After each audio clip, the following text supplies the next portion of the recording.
Imagine building a more successful hypnosis business just in the next 10 days. To learn how, please visit WorkSmartHypnosis.com and take the 10-day Hypnosis Business Challenge. Yours free today. Welcome to the Work Smart Hypnosis podcast with Jason Linett, your professional resource for hypnosis training and outstanding business success. Here's your host, Jason Linett.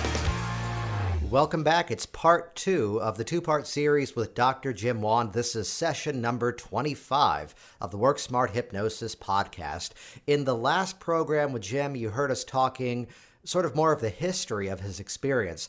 And since we had this time together, I wanted to spend some time specifically talking about experiences, crafting the program, how we put it all together, how we interact with those volunteers, how we even begin to rethink about the direction that hypnosis is going in the future. And I think he's got some fabulous insights in terms of what those next steps need to become for all of us to continue to grow and improve within this profession.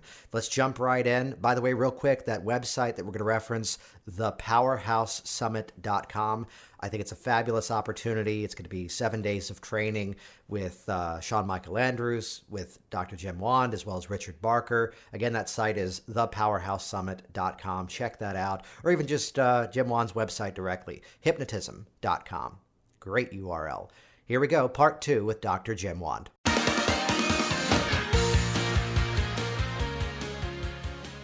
You have that committee of volunteers on stage, and you're doing a mixture at times of routines with the group and then also selecting specific people for individual bits. What's kind of going through your mind? What's your strategy for choosing those, quote, superstars to work with within that group? Yeah, it kind of depends on how I feel the callbacks are going to best benefit the show. For instance, if I have a number of really good subjects in the audience that I don't have room for on stage, now I've developed something this last year that works out really well. Let's say I have room for 20 people on stage and I get 22. I tried this a year ago and it worked really well, so I continue to use it. I put one on each edge of the stage on the wall, and I tell them they're on a Velcro wall, and they're stuck on a Velcro wall with a Velcro suit. So they do the whole show standing up, stuck to the wall, and they do everything people on stage do. But with that being said, I might pick 4 or 5 people in the audience who are really good subjects, and I tell them on a certain word, they'll jump up and yell something, then move to another location. If I want to keep it going in the audience, and if I have so many people that it's going to add to the show. If I feel it's going to take away from the show, then I minimize that. The next step is I do find several people on stage who I think that are the superstars, and almost every show has a superstar, 1 or 2. I don't care how low-key a show might be with a corporate group or how animated it might be with a after-prom group. There's always a superstar. You just utilize them in a different way. So I utilize that superstar to where we're going to get the best value out of that superstar. For instance, the other night I had a gentleman, I had him jump up and say something. Well, it was an adult show, so he jumped up and said something really funny, and it worked out really well. So I told him that after the second time, every time he jumped up, he'd do it in a different language. And, I mean, the audience responded so much to that. I used it about 5 times. And each time, I mean, it was nonsensical language, but he was so intense, so much into it, that the audience just loved it. So I'll use the callbacks as I see they're going to benefit the person who is hypnotized, to benefit myself in the show, and to benefit the audience.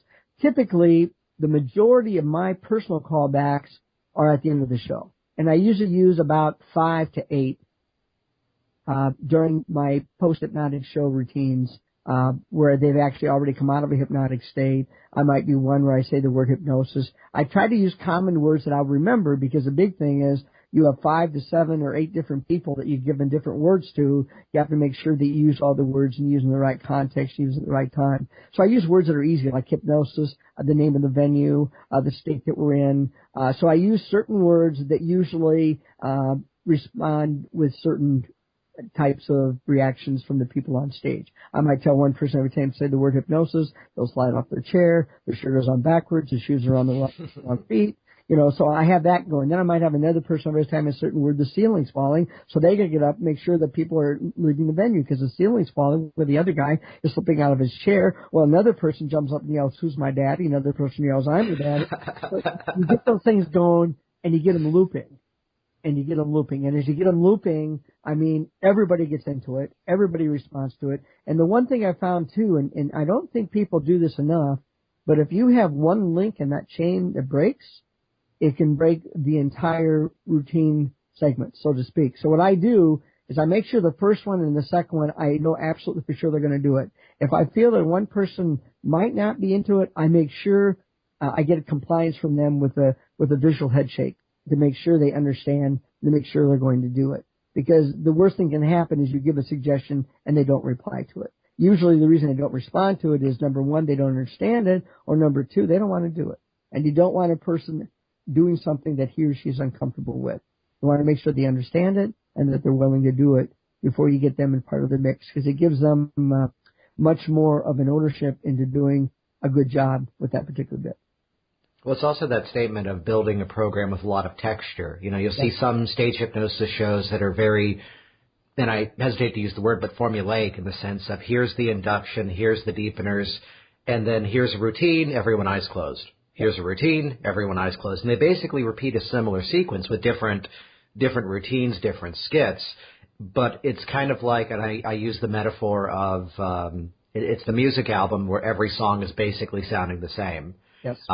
When you go to see a good concert and here's the upbeat song, here's the ballad, here's the moment where they suddenly put down the guitar and they tell a story. And it's that statement of how do we build a program that satisfies that, first of all, that flexible need, also that texture, so it's not the same tone the entire time.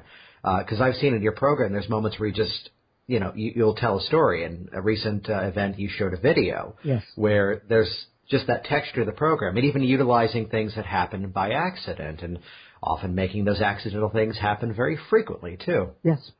And making an accident become part of the show. I do a thing, one of my bits in one of my college shows. I don't do this for corporate, of course, and I don't do it for high school either, but college I do it where some young man, the backside is on fire. And he jumps up, but he can only move in slow motion with his backside on fire. And then I tell two girls are the firemen. They can put the fire out. They can blow on it. They can spank it. They can do whatever they need to put the fire out. Well, about 6 months ago, I was doing this, and I had a bottle of water sitting on the side of the stage. And unbeknown to me, one of the young ladies, when I was looking the other way, grabbed the bottle of water, jumped it all over the back of the guy, which added entertainment value to the show. And I acted like, my gosh, what did you do that for? You weren't supposed to do that. So I acted surprised to the audience, but it got such a response that now I put a bottle of water near a place on stage where they can see it. And after the second time, if they don't see it, off the mic, I find a way to tell the one of the young ladies, hey, there's a bottle of water. You can use it if you want to. So it becomes part of every show that I use about on fire with a bottle of water, because it's become part of it because something that happened inadvertently during one of my past shows. Yeah. Now, there's a bit that I do in the program that I'll do for schools where it's getting really cold, and by accident, the one at the end always ends up grabbing me too. Where it's that happened again. Like it happens every single night that I do the program. Yeah. And when you become part of the show that way, the audience likes it more because you're willing to accept part of it too. You're willing to get involved. You're willing to get hugged. The other night I had a guy drop me on the floor and I was underneath him and I couldn't get up. And I had the microphone. This just happened Saturday night at this casino. And I asked him, what are you doing down there? You got to get up off me. You got to sit back in your chair. But I let it go for about 30, 40 seconds because the audience was really into it. And it wasn't hurting me, so it worked out great. So there's the training side, there's the experience side, there's also just going through it. I heard you speak recently, and we had this great experience. I was doing a class in advance of the Hypnobirthing Conclave recently, and we took the entire class to go see Mark Savard out in Vegas. Yeah. And encouraging the students to also get up on stage as well. And I've heard you speak before about just getting up on stage as the hypnotist and experiencing it. I volunteered for a local hypnotist one time, and it kind of changed my whole perception of the process, because my internal experience was that I was doing the things I was being asked to do, and then I was hearing it. Yes. And it wasn't until that point that I started to understand my own representation of, we talk about a bypass of the critical factors of the mind, and that was how I was experiencing that. And I think that's just probably one of the most valuable experiences for the hypnotist to have, to just go through the process. And I know that's something you've done quite a bit too. Absolutely. I call it multimodality experiencing. And not only do I learn more about that, but I also learn about what I could do to make my show better. Every time I'm at a stage show where I feel comfortable with the hypnotist, I'll go on stage because I learn a lot from the other side. 2 years ago, I was on stage. Actually, last year I was too. But 2 years ago, I was on stage. I was at the very end of the committee, and I won't say who the hypnotist is at this point. It doesn't really matter. But I was on the end of the committee, and I'm very animated. I'm a somnambulistic subject. I'm very animated, and the entire committee on stage, other than one person toward the other end, was pretty lifeless. Well, by the end of the show, I had about 4 people in becoming very animated like me, because that people feed off the people around them. If this hypnotist at that particular time had moved me to the center, then the entire stage would have become animated. So I've learned that when like people ask me, why do I tape my chairs together? For safety, yes, but also it creates animation. If I have a whole stage of 30 volunteers and only 4 of them are animated and they're all on one end, rather than having one end animated, I'll disperse those 4 people equally throughout the 30 volunteers, and I'll have the whole stage animated because they feel what's happening around them. Yeah, you'd hear some people often complain about that as they're doing shows, often they have chunks. They have this little group that's animated, this little group that's not so animated. Right. And that's the answer to that. Shuffle the bodies around, and then they can sense that movement. That's right. And you also notice at the end where there's not animation, that end you start losing people many times on. You start losing them because they become disassociated from not only any animation, but the group. There's one person on their left, let's say, for instance, not doing anything. There's nobody on their right. Pretty soon they get wondering what all the laughter is about, and moving to the other end that they're not experiencing. Many times it can bring that person out of hypnosis. You can get a domino effect going where you can lose half of a committee that could have been a really good committee had you just made a couple change the lineup. Recently what I've been doing, and this is something as part of the showmanship part of it, but several times and during my most recent videos, you might see this, they're posted on YouTube, is that I'll have people stand up and I'll move people around several times during every show. Number one, the audience is wondering what I'm doing, which is fine. Number two, I'm finding that different people work differently with different partners next to them. So you can create whole different scenarios by moving, but the only way you're going to find out is by doing that several times until you get to the right combination for your show. What I do is I never any longer say sleep when I put people in hypnosis. I use a different format every time I take them back down. I don't just drop my hand. Like I'll do a head bounce. I'll do a domino effect. I'll do a thing on my finger. I'll do a magic finger.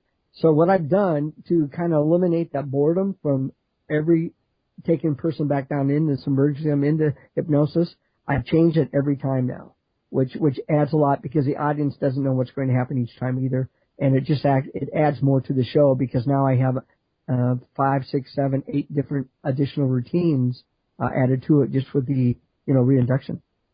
Yeah. No, I'd share the experience because I did my original NGH training with Sean.